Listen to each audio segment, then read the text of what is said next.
unanswered questions about Freddy motherfucking Krueger. Number 1. Is this little girl supposed to be Alice? Hi, little girl. What's your name? Alice? I have a friend named Alice. And Number 2. if so, does that mean that Alice was actually in Dream Warriors? And Number 3. does that mean Alice is already connected to the Dream Realm? This is the long one, buckle up. The jump rope girls are notorious as Freddy's calling card. Chances are, you see them girls singing the 1-2 Freddy's coming for you, you're f***ed. This girl Alice that we see multiple times in this film is actually the same little girl that we see in part 3, The Dream Warriors. Yes, this is the same girl, played by the same actress. This makes me wonder what the connection was before the events of this movie. Now, I don't like backtracking too much, but let's go back to the events of the previous film for a second. Now, I think it's a safe assumption to say that Kristen and Alice knew each other before the events of part 3. Probably for many years. We just never saw it. I mean, they went to school together. They live in the same town. I'm sure there's a whole nother backstory buried beneath the runtime of these two films. So now that we know that Alice was indeed in part 3, why is Alice appearing in Kristens Dream so much? Now we know that Kristen has the power to pull people into her dreams. Could this be a factor in it? If so, then why doesn't Alice know who Freddy is in the real world, but does in the dreamscape? Freddy's home. Where's Freddy? He's not home. I'm gonna get that son of a bitch. Who? Now this could just be an irrelevant version of Alice, who has no correlation to her actual self, but I don't really believe that either. Simply because Alice is portrayed as too much of a dream master or a dream expert long before she even knows it. In the Dream Master, we see her daydream constantly, which could amount to nothing, but in fact her daydreams actually blend into reality a little bit, even early on in the film. Take this scene of the locker for example. This scene definitely takes place in the real world when everybody is awake at school, but we still see a hint of Freddy's return. I feel like this is one of those times Alice's daydream blends into reality just a little bit, because we see a sign of Freddy's early return here. I say early return because I feel like at that point Freddy was already back. And as dumb as the idea is of having that dog piss on Freddy to resurrect him, which I find hilarious by the way, but I think this is just showmanship from Freddy. Why else would we see the sign of Freddy if he wasn't already back? So going back to the dream version of young Alice, one scene in particular piques my interest the most, and that's Kristen's last dream at the beach, where we see young Alice for the last time. But when Freddy comes, she disappears. If you remember, the exact same thing happened in Dream Warriors. In the opening scene, Kristen finds Alice, and when Freddy comes, they run away, she disappears.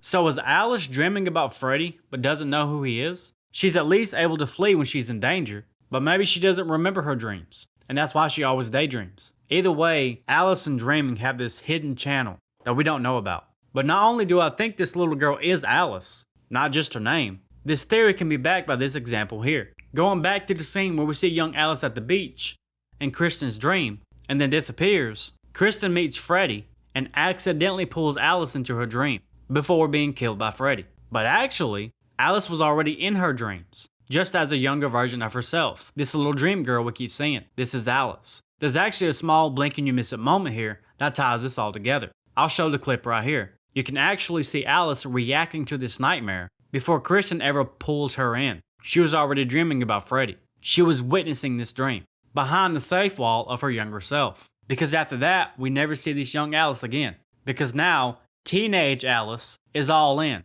The safeguard wall is up. It's gone. Because now Freddy can invade her dreams, and Alice becomes the final girl that we all know and love. So it is pretty cool to connect the dots. And the fact that we saw Alice way back in part 3 is a pretty neat revelation. Having Alice in Kristen's dream all this time, hiding right in front of our faces, is pretty neat. So what do you think about this? Makes sense to me. Do you believe it? Let me know. It's hard to deny this one for sure. Number 4. Let's take a quick break from this regular programming, and let's talk about Freddy actually rapping at the end credits of this film.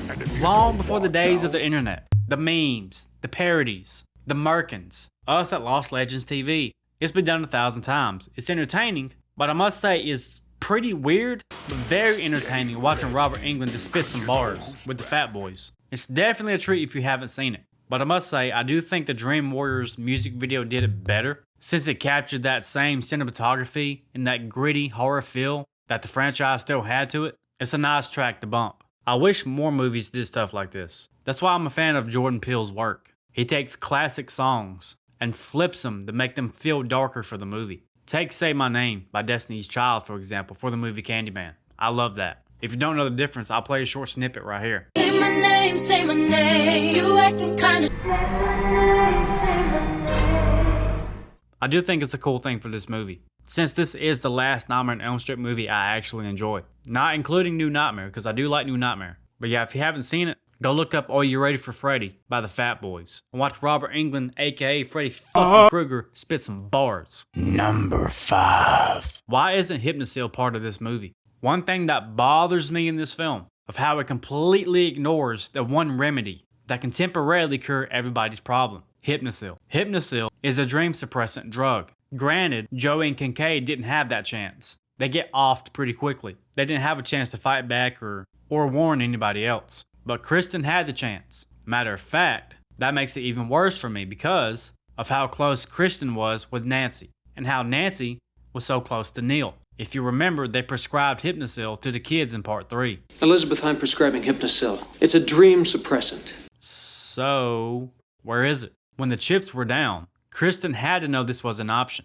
considering everything that happened in part 3. I'm not going to go into whatever happened to Neil because there's no definitive answer. I'm not sure if he stuck around in Springwood for the kids or if he got the hell out of Dodge after losing his job and Nancy. But surely to God, even after the events of part 3, when they was at Weston Hills for that period of time afterwards, they had to ask each other, what if it happens again? And out of the original 3, only Kristen is paranoid. I'm telling you, he's coming back. Freddy is dead, buried and consecrated. So surely if she was that paranoid, she would have had a backup plan. Some kind of plan B, preparation. If she knew that Nancy and Neil wanted to prescribe them Hypnosil in the past, why is it not brought up in this movie? Why is it not brought up by Kristen to Alice so she can spread the word? It works. I mean, Kristen gets drugged by her fucking mother. By the way, I think she long surpasses Marge for the shittiest mother award. So you can get off my dick about Marge now and get back on it about her. I'm just saying how convenient Hypnosil is. And Kristen's connections to Weston Hills, the connection she had with Nancy, with Neil, her relationships with the doctors. Hell, call up Max again. Max actually cared. And what about your therapy sessions? I mean, I don't expect any of these kids to go break into Weston Hills or a pharmacy to get these drugs. But what about your therapy sessions? Kristen, we went over this in therapy! If you're still plagued by these nightmares, your therapist couldn't get you some kind of Hypnosil? If not Hypnosil, I'm sure there's 15 other generic drugs you can take that have the same effect. Somebody prescribed it to Nancy, and Neil prescribed them to every kid at Weston Hills. Elizabeth, I'm prescribing Hypnosil. So the drug's available. You just have to find it. So yeah, I don't see how it's not mentioned in this movie. And it's never mentioned again until Freddy vs. Jason. That would be my go-to answer. It works. Did you just forget? Anyway, let me know what you think. Why isn't Hypnosil ever even talked about in this film? Number 6.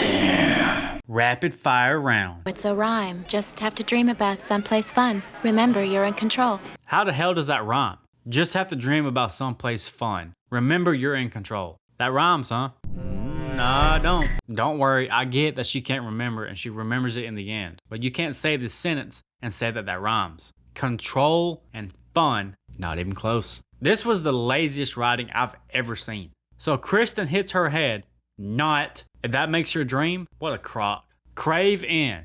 Get it? Craven? Crave in. Wes Craven? Craven? Fuck it, whatever. I'm glad my Nancy got a little bit of love in this film. I don't smoke. Then why do you have cigarettes? Yes, I know what this is supposed to mean. That's the Kristen in her. But what the fuck ever. Like you didn't carry them around all day. Where'd you get them? Where'd you get the matches? Think a little bit. Look how bored this teacher is. Stargazing, huh? Poor Sheila. They just gave up on her. No CPR, no mouth-to-mouth, no chest compressions, nothing. They was like, welp. And Haley didn't work. We tried. Danny, we're gonna be late for the drive-in. Damn, Dan. You Dan the man, huh? You be slinging it, ain't you? They think I'm dead, don't they? This is great. This is great. Look at Freddy doing the Vince McMahon strut. Yeah, you know Freddy had that swag in this movie. This is what I feel like when I wake up in the morning, my fucking knees pop. I'm like, Number 7. What's with the foreshadowing in this movie? I mean, we can just go down the list. Kristen, when she's in the dream, she looks in the oven. She ends up there. Spoiler alert. Debbie, when she finds the cockroach, she becomes a cockroach. Sheila when she says, Killer physics test. yep, she died sucking face with Freddy during her physics test. Let's talk about Rick. If I'm next, watch your back, man.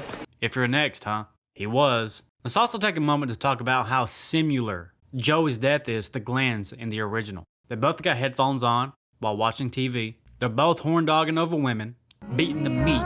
Glenn had Miss America. Miss Nude America's gonna be on tonight. Joey had that hot ass blonde on the poster. They both got killed in beds. I'm not saying it's copy and paste, but it's pretty damn similar. You know what? I'll just include this one too. What's the point of this scene? They go to the 1428 Elm Street residence, but they don't do anything. They don't go inside. They just sit there and look at it. For what? What was the point? Kristen's mom shows up, tells Kristen to get the fuck away from that house. Get the hell away from that house! She drives off without her daughter. See ya, bitch. And then the group just leaves. What was the point of the scene? Remind me one day to do a ranking video, ranking the worst horror movie mothers of all time in horror movies. She'll be up there. You know, if I was Kristen, since Kristen can pull people into her dreams, she should have pulled her mom into her damn dream. Give her a little bit of that Freddy action. Maybe she'll still be alive. Come on, guys. Think a little bit. Number 8. What's the deal with the Nightmare Church? And Number 9. And is this the origin of Freddy and the Dream Realm? This is of course where Alice faces off against Freddy and wins. It's the same place Freddy gets resurrected in the next film, through Jacob's dreams. But I won't jump too far ahead in 5 because I'm actually fucking dreading doing it. I'm assuming this church is tied, if not actually a part, of the Hathaway House Asylum, the old abandoned hospital for the criminally insane, later known as Fairview Hospital. So let's take a look at what we know. Freddy's mother Amanda, aka Sister Mary, was trapped in that asylum, got brutalized, style. It's not funny. Unfortunate. Left for dead. That's where Freddy's evil was conceived, literally and metaphorically. So it's no coincidence that her spirit shows up at this exact church, near Weston Hills talking to Neil in part 3. So if this church is the core of Freddy, not the boiler room, not the 1428 house, then why does Freddy insist on bringing Dan and Alice there? If it's so sensitive, is this the place he actually gets resurrected every time? It would make sense. If this was the place he was born, he died, resurrects, dies again, gets reborn multiple times. I stated earlier in the video, I personally don't believe the dog piss is what actually resurrected Freddy. I think Freddy was already back, and that was just a funny little gag just to fuck with Kincaid. The locker scene is proof of that. I mean, again, if Freddy wasn't back, you wouldn't see a sign of Freddy before all that happened. He was already there. So why come to this place if it's so taboo, important, and sensitive to Freddy? But maybe that's exactly why. Think about it, it's home turf, sacred ground, literally. It's his literal playing field. This church is Freddy's war zone. I guess he got tired of getting his ass kicked in other people's dreams. Think about it, Nancy, Jesse, Lisa, the Dream Warriors, Neil. So he said, my turn. Every time he gets cocky, he brings his victims here. Does he not? Alice, Dan, Jacob. Simply put, he said, the hell with it. This time we're playing on my side of the football field. But I feel like this place holds even more mystery than that. What about this little church girl choir that appears out of nowhere and reminds Alice of that old Dream Master nursery rhyme, and that saves the day? We never see them again. Where do they originate to help Alice? Did it stem from the church? What's the actual backstory of this church? The church itself, not really the asylum. Could there be more hidden lore about it? I'm sure there is. This church itself must be important. I mean, it appears in 2 different films. It probably has enough questions and mysteries behind it to be a whole separate video in itself. Maybe I'll do that one day, I don't know. Let me know if you want it. I'll call that there. Number 10. I was going to toss this one out, but you know what? Fuck it. Let's do it. Another mystery to me is how Alice was able to jump into Dan's dream after the accident in the hospital, where she suits up, gets ready, and then she's looking in the mirror. That's another thing about this movie. What's up with the mirror? Is it symbolic? Sort of defeats the purpose, don't it? The mirror. You can't see yourself in it. We have that scene, and then Freddy gets killed by looking at himself in the mirror. Now we know the dream power she got from Kristen is to be able to pull other people into her dreams. So did that also work in reverse?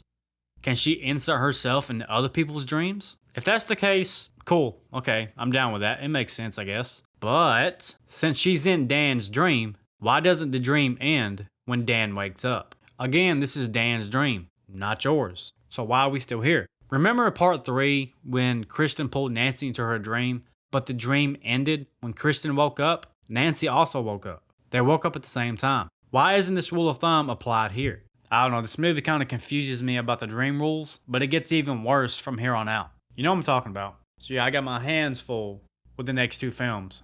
Woo. But that's going to be it for this video, guys. Thank you so much for taking part of your day to kick with me. You know, I appreciate it. If you have any theories about Nightmare 5, Nightmare 6, New Nightmare, or Freddy vs. Jason, feel free to join the Discord and post them there. If your theory has some weight to it and I like it, I will credit you in the video. I also have a YouTube membership where I do monthly giveaways, exclusive videos, exclusive live streams, priority replies on comments. You get your own emotes, your own loyalty badges. The list goes on and on and on. So if you want exclusive content for yourself, feel free to join. The Discord is free, just a hangout spot. I would love to see you there. But until next time, guys, well, I'll see you in the dream, child. I love you all. I appreciate you. Adios.